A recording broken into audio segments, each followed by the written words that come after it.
with another video, another share guys, another POV.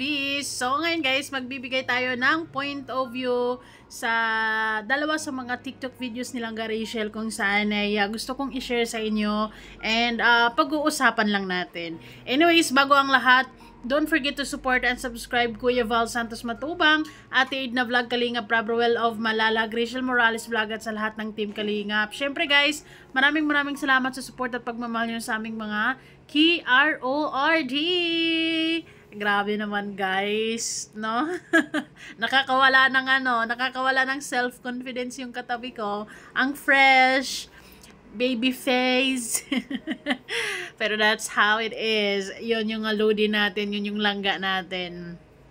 So medyo bagong pasok pa lang ng linggo or bago mag September ay talaga namang binabatikos, umuulan ng mga pagsubok na naman. But anyways, it's normal.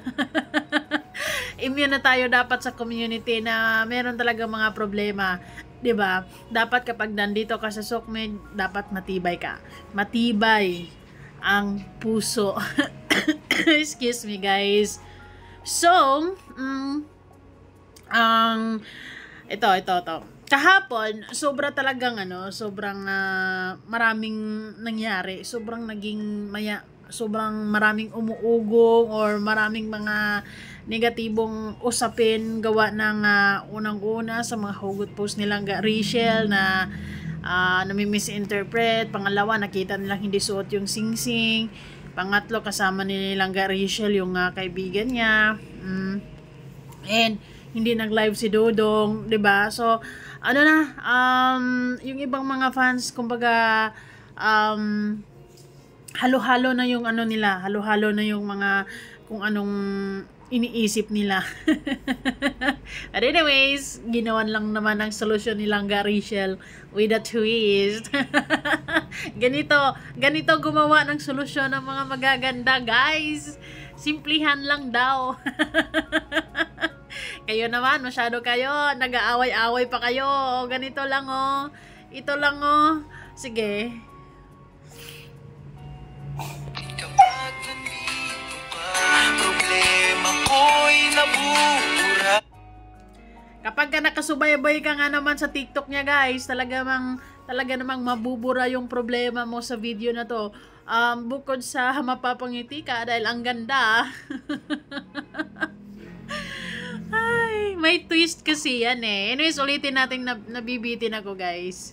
Kapag nandito ka, problema ko'y nabubura. Totoo naman yan. Alam ko naman yan, Langga, na kapag magkasama kayong dalawa ni Dodong, lahat parang magiging, everything is good. Everything is okay. Everything is fine. Happy lang. Ganito gumawa ng solusyon ng mga magaganda. Ikaw ang aking pag-asa at ang tanging ligaya. Ay, na-flex. Ang suabe ng ang suabe. Parang nang-aasar lang silang Rachel sa part na yan. para bang sinabi niya, ay, ito lang po. Parang nga sasabihin, ay, na-flex, diba? Ay, ulitin natin. Natawa ko sa part na to kasi syempre, sobrang sumasama na yung loob ng ibang mga fans dahil sa hindi nga nila nakita yung sing-sing.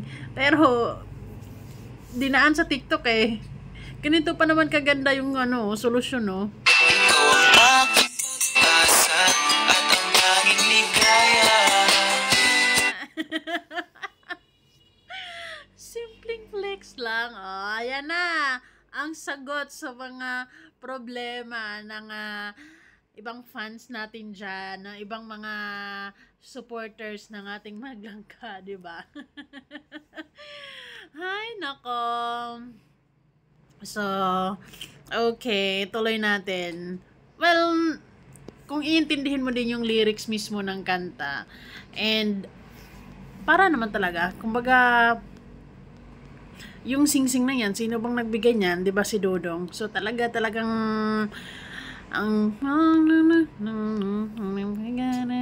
ano daw? Hindi ko memorize yung lyrics, guys.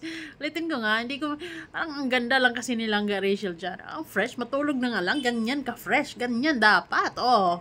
Kung hindi kayo ganyan, ako, salamat na lang sa lahat. Grabe naman, parang masyado tayong mapipressure. Nandito ka, problema ko'y nabubura. Diba? Problema ko'y nabubura. Langga Rachel, kapag lagi mong suot yung singsing na yan, matatahimik sila eh. Diba? Mawawala or mababawasan yung problema, mababawasan yung intriga, mababawasan yung chismis. But anyways, ano bang, hindi naman yan ano, minsan talaga, hindi natin, alam nyo, minsan makakalimutan, di ba? Or hindi ko alam, actually hanggang ngayon hindi ko pa rin naman talaga alam kung ano ba talaga ang totoong nangyari, ano? Only her can explain kung bakit hindi niya nasuot yung singsing na yon. Siguro sa kakamadali talaga. Okay, so ganito lang. Ikaw ang aking pag-asa at ang tanging ligaya. Diba? Ang witty. Ikaw ang aking pag-asa at ang tanging ligaya. Totoo naman. Diba? Yung sing-sing na yan is just it symbolizes love, happiness, mga pangako sa isa't isa, diba? And pangarap. No? Maraming ano yan, maraming magandang dala ang sing-sing na yan. And ang witty lang nilang doon na dinaan niya sa kanta na yun and simpleng ganun sa sing-sing. Ay, natahimik na ang mga libo-libong nag-aalala. Ay, ang lakas na nga human magnetic ng mga person na ito para sa kanilang mga fans, ano? Sige, push natin. Sa isang sulat mo. Diba? Alam mo, Langga, wag mo nang kalimutan yung sing-sing mo. Para hindi na sila masyadong mag-alala. Ang ganda-ganda pa naman ang sing-sing, oh. Diba? Parang, kumbaga, para makatulog kayo ng maayos. Kumbaga, simpleng flex lang ni Langga ang sing-sing. Akala nyo naman kung saan pinaglalagay ni Langga. Ay, andyan lang yan. Diba? Hindi pwedeng mawala yan. Hindi pwedeng itapon yan, syempre. Ay, nako. Kaya kailangan nating magiging kalmado, 'di ba? Huwag tayong masyadong judgmental. Antayin kaya natin na na makauwi silang Rachel and then pag nag-live siya at may paliwanag niya ang mga bagay-bagay. But anyways, tapos na ang problemang 'yan. Ang liwanag, kitang-kita. Buong-buo ang pagmamahala ng Rochelle, guys. Kaya wag kayong magduda. Dito naman sa pangalawang video, guys, is dito napagtanto ko na dapat ganito tayo, 'di ba? Kung ayaw sa atin, hindi natin pipilitin, 'di ba? Ala nga naman. Okay, push natin. Pupunta tayo sa exciting part. Oh,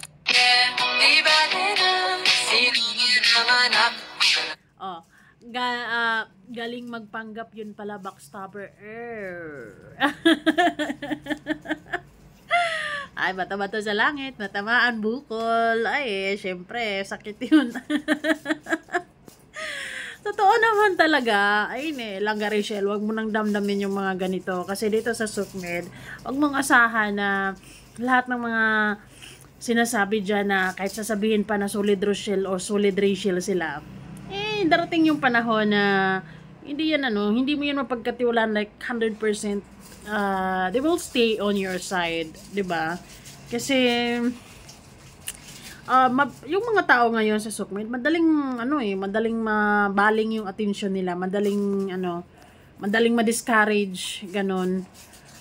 Kahit alam naman nila wala namang perpekto and posibleng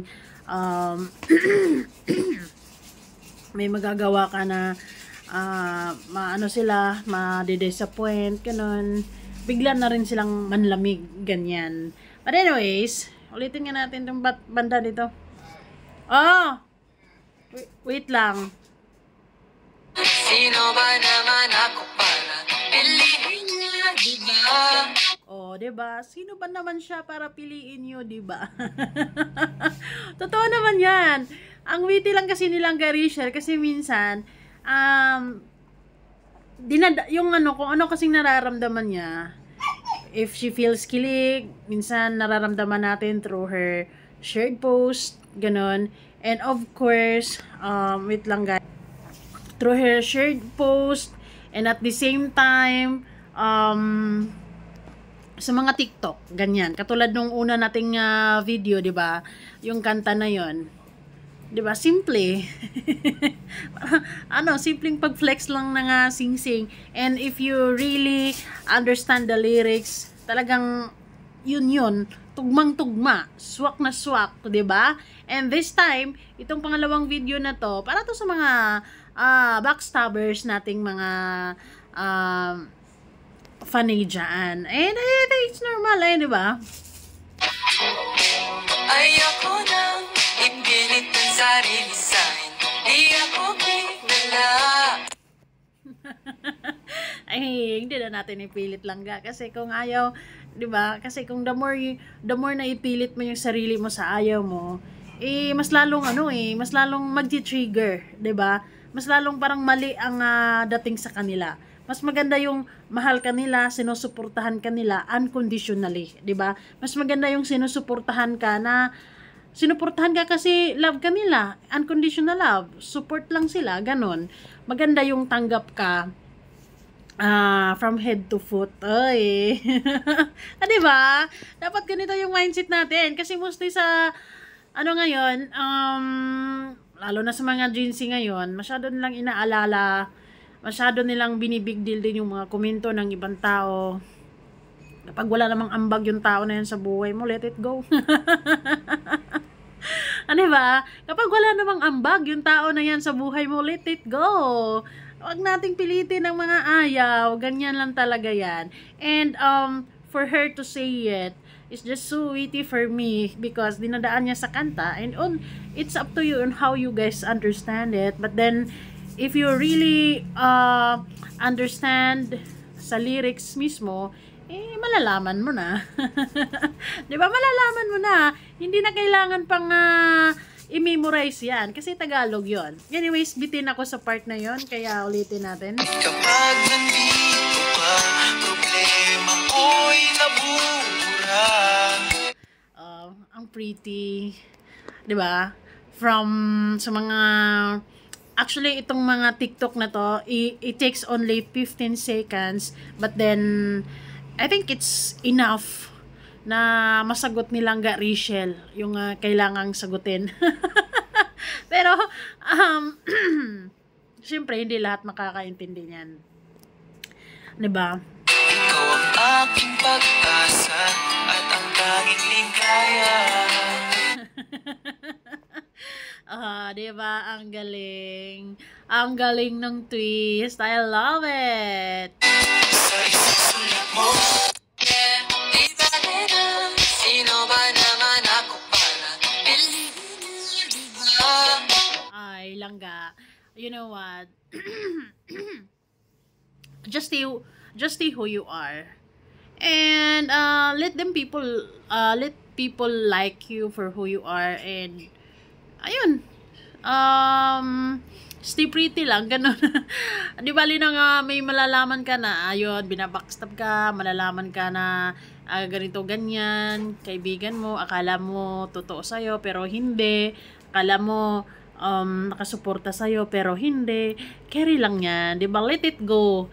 Mas marami pa din ang talagang totoong nakasuporta, kaya hindi masyadong big deal yung isa, dalawa na ayaw sa'yo, 'di ba? But anyways,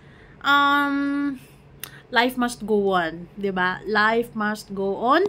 Embrace positivity, avoid negativity, of course, 'di ba? And love lang. Thank you so much guys for watching and see you guys all on our next video. Ayoko nang ipilit ang sarili sa'kin. Di ako kilala.